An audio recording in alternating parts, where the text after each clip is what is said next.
होता है biomolecules? What is biomolecules?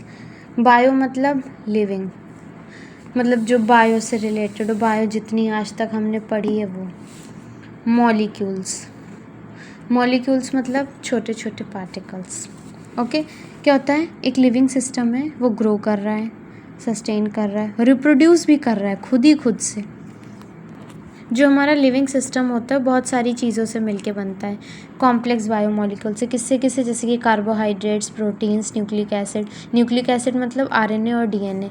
Lipids जो कि वाटर में इनसॉल्युबल होता है, एक्सेट्रा। प्रोटीन्स और कार्बोहाइड्रेट्स जो हमारे होते हैं वो बहुत ज़रूरी होते हैं हमारे फूड में, ठीक है।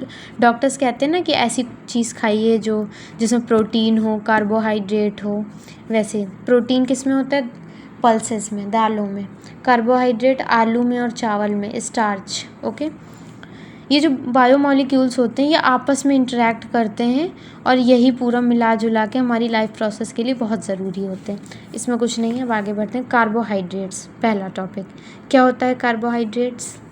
कार्बोहाइड्रेट्स हमारा प्राइमरीली प्रोड्यूस करते हैं कौन? प्लांट्स, और बहुत सारे नेचुरल जो हमारे ऑर्गेनिक कंपाउंड्स है वो। कुछ एग्जांपल है कॉमन कार्बोहाइड्रेट्स के, केन शुगर, ग्लूकोज, स्टार्च, अभी हमने बताया। ये सारे जनरल फार्मूला हैं C6H2O, मतलब इसको हम लोग हाइड्रेट्स ऑफ कार्बन भी कंसीडर कर सकते हैं, जहाँ पे जो हमारा कार्बोहाइड्रेट है वो डराइव होता है कार्बन से।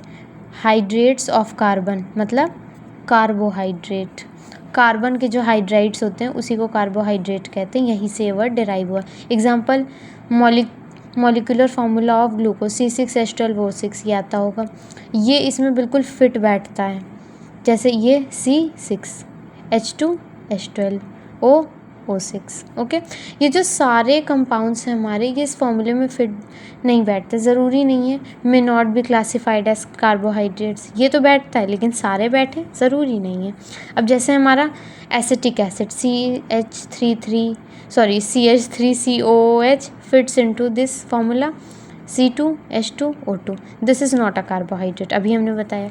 ऐसे ही सेम रैमनोज C6H12O5, ये कार्बोहाइड्रेट के फॉर्मूले में बिल्कुल फिट बैठ रहा है क्योंकि ये का ग्लूकोज जैसा है, मिलता जुलता। इसमें C6H12O6O5, ठीक है, but doesn't fit in this definition. फॉर्मूले में तो फिट बैठ रहा है लेकिन डेफिनेशन में फिट नहीं बैठ रहा है। क्यों? डेफिनेशन इसकी ये थी कि हाइड्रेट होने चाहिए कार्बन के, ये नहीं है। रैमनोज है, अलग ही है।